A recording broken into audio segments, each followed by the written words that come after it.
நம்ம சேனலில் கால்குலஸ்னா என்ன அப்படிங்கிற சீரீஸில் பார்ட் 1 ஃபங்க்ஷன்ஸ் அப்படின்னு ஒரு வீடியோ வந்து அப்லோட் பண்ணியிருந்தோம். எனக்கு கட்டுப்படியாவது நான் நில்லுப்பா. ஸோ வந்து அதில் நீங்கள் வந்து ஃபுல்லாக பார்க்கணுன்னு கூட அவசியம் கிடையாது. ஒரு ஃபஸ்ட்டு 3 or 5 minutes வந்து பாருங்கள். ஒரு 4 ஸ்டார் 3 ஸ்டார் அடுத்த குடிசையா இருந்தாலும் பரவாயில்லைங்க. உங்களுக்கு ஃபங்க்ஷன்னா என்ன அப்படின்னு அண்டர்ஸ்டாண்டிங் வந்துட்டால் போதும். அதுக்கப்புறம் நீங்கள் வந்து இந்த வீடியோ கண்டினியூ பண்ணலாம். உங்களுக்கு ஆல்ரெடி ஃபங்க்ஷன்னா என்ன அப்படின்னு தெரியும்னா வெல் அண்ட் குட். நம்ம வந்து இந்த வீடியோக்குள்ளே போகலாம். நாம் வந்து 11th ஸ்டாண்டர்ட் படிக்கும்போது நமக்கு வந்து மேத்தமேட்டிக்ஸில் ஒரு ஃபார்முலா வந்து புதுசாக சொல்லி கொடுத்துருப்பாங்க. சைன் தீட்டாவை வந்து டிஃப்ரென்ஷியேட் பண்ணால் காஸ் தீட்டா வரும். d/d theta of sine theta gives cos theta அப்படிங்கிற மாதிரி ஒரு ஃபங்க்ஷன் வந்து சொல்லி கொடுத்துருப்பாங்க. பட் இது வந்து டிஃப்ரென்சியேஷன்னா என்ன அப்படின்னு போய் உங்கள் மேக்ஸ் டீச்சர் கிட்ட கேட்டிங்கன்னா, இதை உணரக்கூடிய விஷயம் உணர்ந்தாதான் இது தெரியும். இங்கே என்ன நடக்குது, என்ன பண்ணிட்டு இருக்கேன் எல்லாமே உணர்ந்தாதான் தெரியும்.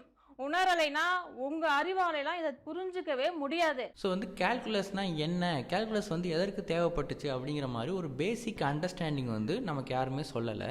இந்த வீடியோவில் நம்ம வந்து கேல்குலஸ் வந்து எதற்காக வந்து தேவைப்பட்டுச்சு அப்படிங்கிறத வந்து பார்ப்போம். வந்து நம்ம எங்கே போனோம்னா பிஸா அப்படிங்கிற ஊருக்கு போனோம். இங்கே வந்து லீனிங் டவர் ஆஃப் பிஸா வந்து கேள்விப்பட்டிருப்பீங்க, அதே ஊர் தான். அங்கே வந்து யூனிவர்சிட்டி ஆஃப் பிஸாவில் மேக்ஸ் ப்ரொஃபஸராக ஒருத்தர் வந்து இருந்தார். அவர் பேர் வந்து கலீலியோ கலீலி. πr²/2 சதுர அலகுகள். வாசல்ல போடுற கோலத்துல இருந்து ஆகாயத்துல இருக்கிற கோள்கள் வரைக்கும் எல்லாமே கணக்கு தான்.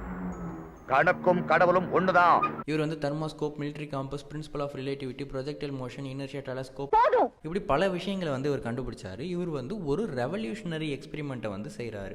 அது வரைக்கும் பீப்புள் என்ன நம்பிக்கிட்டு இருந்தாங்க அப்படின்னா, அரிஸ்டாட்டில் சொன்ன ஒரு விஷயத்தை வந்து நம்பிக்கிட்டு இருந்தாங்க. அதாவது வெயிட் அதிகமாக இருக்கிற ஒரு பொருள் அது வந்து வெயிட் கம்மியாக இருக்கிற பொருளை விட வேகமாக கீழே வந்து விழும் அப்படின்னு நம்பிட்டு இருந்தாங்க. அதாவது ஒரு 10 கிலோ இருக்கிற ஒரு கல் வந்து நீங்கள் எடுத்து போட்டிங்கன்னா ஒரு 5 கிலோ இருக்கிற கல்லை விட 10 கிலோ இருக்கிற கல் வந்து சீக்கிரமாக வந்து கீழே விழும் அப்படின்னு அவர் வந்து சொன்னார். இதை வந்து யாரும் எக்ஸ்பெரிமெண்ட் பண்ணி பார்க்கல. அவர் சொன்னதை வந்து தாட் எக்ஸ்பெரிமெண்ட்டாகவே எல்லாரும் பண்ணி பார்த்து அப்படியே நம்பிக்கிட்டு இருந்தாங்க. ஐயா சொன்னா கரெக்டாக இருக்கும், கேட்டுக்கங்க.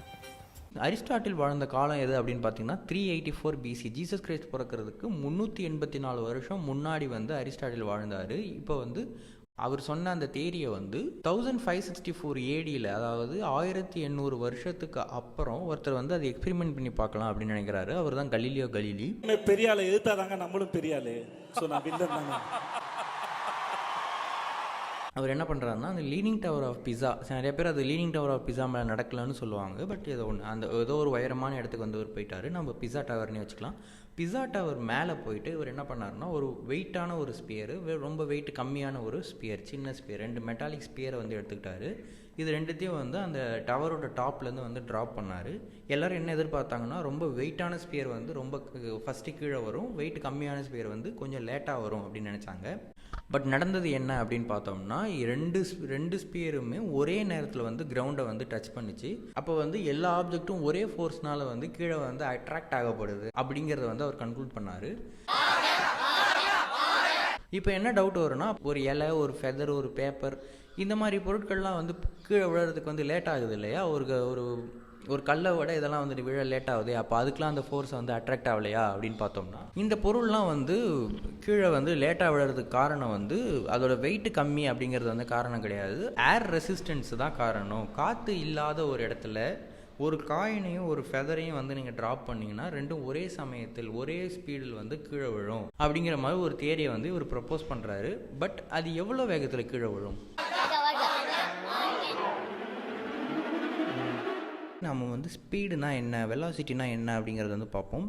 ஒரு ஆப்ஜெக்ட் வந்து 1 மீட்டரை வந்து கிராஸ் பண்ணுறதுக்கு 1 செகண்ட் ஆச்சுன்னா அதோட வெலாசிட்டி வந்து 1 மீட்டர்/செகண்ட் அப்படின்னு சொல்லுவோம்.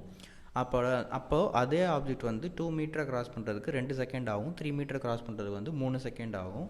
இது வந்து யூனிஃபார்ம் வெலாசிட்டி, இல்லைனா வெறும் வெலாசிட்டி அப்படின்னே கூட சொல்லலாம். இப்போ வந்து 3 மீட்டர் வந்து 1 செகண்டில் கிராஸ் பண்ணிடுச்சு அப்படின்னா அதோட வெலாசிட்டி வந்து 3 மீட்டர்ஸ்/செகண்ட். அது வந்து அதே ஆப்ஜெக்ட் வந்து இப்போ 6 மீட்டர் கிராஸ் பண்ண வந்து 2 செகண்ட்ஸ் எடுத்துக்கும். ஓகேங்களா? இதுதான் வந்து வெலாசிட்டி. ஒரு செகண்டில் ஒரு பொருள் வந்து எவ்வளோ தூரத்தை வந்து கவர் பண்ணும் அப்படிங்கிறது தான் வந்து வெலாசிட்டி. ஸோ வந்து இப்போ இவங்க என்ன எக்ஸ்பெரிமெண்ட் பண்ணுறாங்க அப்படின்னா 5 மீட்டர் ஹைட்டில் போயிட்டு ஒரு பொருளை வந்து ட்ராப் பண்ணுறாங்க, ஒரு கல்லை வந்து ட்ராப் பண்ணுறாங்க. அது வந்து கரெக்டாக 1 செகண்ட் கழித்து கிரவுண்டை வந்து டச் பண்ணுது. அப்போ வந்து எர்த்து எல்லா ஆப்ஜெக்டையும் 5 மீட்டர்ஸ்/செகண்ட் அப்படிங்கிற வெலாசிட்டியில் வந்து அட்ராக்ட் பண்ணுதா அப்படின்னு வந்து டெஸ்ட் பண்ணுறதுக்காக இது வந்து first trial. So second trial வந்து பண்ணுறாங்க. எவ்வளோ ஹைட்டில் அப்படின்னா 20 மீட்டர் ஹைட்லேருந்து ஒரு கல்லை வந்து ட்ராப் பண்ணுறாங்க. 5 மீட்டருக்கு வந்து 1 செகண்ட் ஆச்சுன்னா 20 மீட்டருக்கு வந்து 4 செகண்ட்ஸ் ஆகணும். ஆனால் ஆக்சுவலாக 20 மீட்டர் ஹைட்லேருந்து அந்த கல் வந்து கீழே விழுறதுக்கு 2 செகண்ட்ஸ் தான் ஆச்சு. 2 செகண்டில் வந்து அது கீழே வந்துருச்சு. இது வந்து கொஞ்சம் ஃபிஷியாக இருந்துச்சு. அப்போ 5 மீட்டர்ஸ் பர் செகண்ட் சொல்கிறதா, இப்போ 20 மீட்டர் வந்து 2 செகண்ட்ஸ்லேயே இப்போ வந்து 10 மீட்டர்ஸ் பர் செகண்ட் ஆகிடுச்சு வெலாசிட்டி. இப்போ 5 மீட்டர் பர் செகண்டா இல்லை 10 மீட்டர் பர் செகண்டான்னு தெரில. ஸோ வந்து அடுத்து என்ன பண்ணுறாங்கன்னா இன்னும் உயரத்துக்கு போய் பார்க்கலாம் அப்படின்னு சொல்லி 45 மீட்டர் ஹைட்லேருந்து போகிறாங்க. இப்போ இங்கேருந்து போட்டோம்னா 3 செகண்ட்ஸ்லேயே வந்து அது கீழே வந்துடுச்சு. ஸோ ஒவ்வொரு உயரத்துலேயும் அது வந்து ஒவ்வொரு வெலாசிட்டி வந்து சொல்லுது. இதை வந்து இன்னும் கொஞ்சம் டீட்டெயிலாக ஸ்டடி பண்ணலாம் அப்படின்னு சொல்லி என்ன பண்ணுறாரு அப்படின்னா ஒரு ஸ்லைடை வந்து ரெடி பண்ணுறாரு கலீலியோ. ஏன்னா வந்து வெர்டிக்கலாக ட்ரா பண்ணும்போது நம்மளால் அவ்வளோ அக்யூரேட்டாக வந்து நம்மளால் மெஷர் பண்ண முடியல அதோட வெலாசிட்டி சேஞ்சஸ் எல்லாம். நாம் வந்து ஒரு ஸ்லைடு செஞ்சோம்னா அதோட வெலாசிட்டி வந்து கொஞ்சம் கம்மியாகிடும். இதில் வந்து நாம் எக்ஸ்பெரிமெண்ட் பண்ணி பார்த்துக்கலாம் அப்படின்னு சொல்லி என்ன பண்ணுறாருன்னா ஒரு ஸ்லைடை வந்து செய்கிறாரு.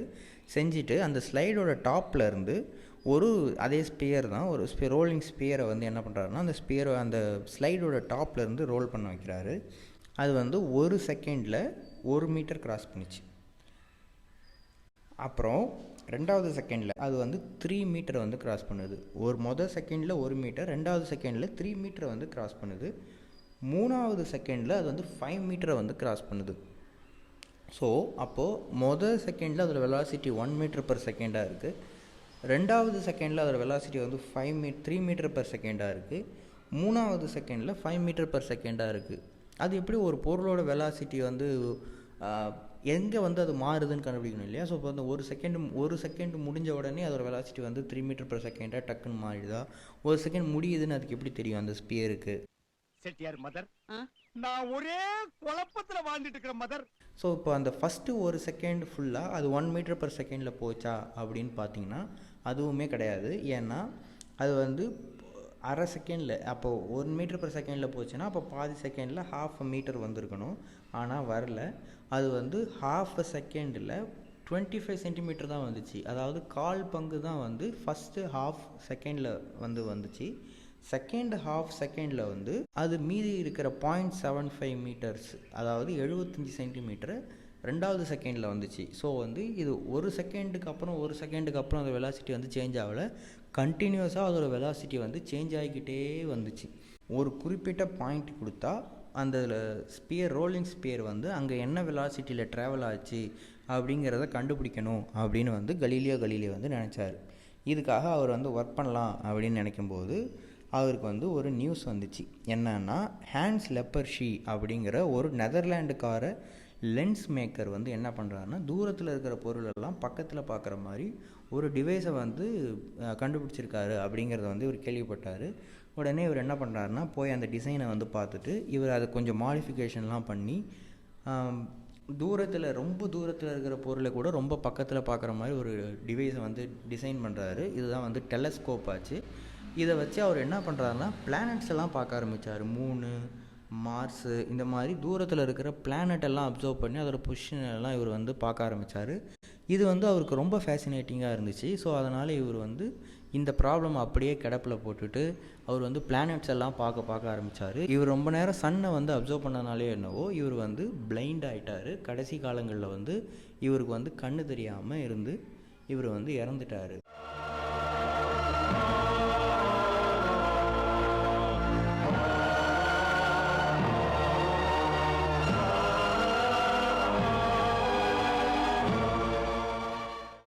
அந்த இன்ஸ்டன்டேனியஸ் வெலாசிட்டி, அந்த velocity of object at a given point, அந்த ப்ராப்ளம் வந்து சால்வ் பண்ணாமலே அப்படியே இருந்துச்சு. இதை சால்வ் பண்ணுறதுக்காக தான் லண்டனில் வந்து ஒரு குழந்தை பிறந்தது.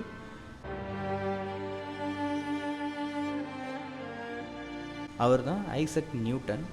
அவர் வந்து இந்த ப்ராப்ளமை எப்படி சால்வ் பண்ணார், இது சால்வ் பண்ணுற விதத்தில் அவர் வந்து எப்படி கால்குலஸை வந்து கண்டுபிடிச்சார், டிஃப்ரென்ஷியேஷனை வந்து கண்டுபிடிச்சார் அப்படிங்கிறதையும், இந்த சொல்யூஷன் இந்த ப்ராப்ளம் மட்டும் இல்லாமல் அவ்வளவு நாள் கிடப்பில் இருந்த பல ப்ராப்ளமுக்கு இது வந்து எப்படி சொல்யூஷனாக இருந்துச்சு அப்படின்னும், அதுக்கப்புறம் வரப்போகிற பல செஞ்சுரிஸ்க்கு தேவைப்படுற கொஷினுக்கு ஆன்சரை வந்து அவர் வந்து எப்படி அந்த டிஃப்ரென்ஷியேஷனில் கண்டுபிடிச்சாரு அப்படிங்கிறதையும் நாம் வந்து அடுத்த வீடியோவில் பார்ப்போம்.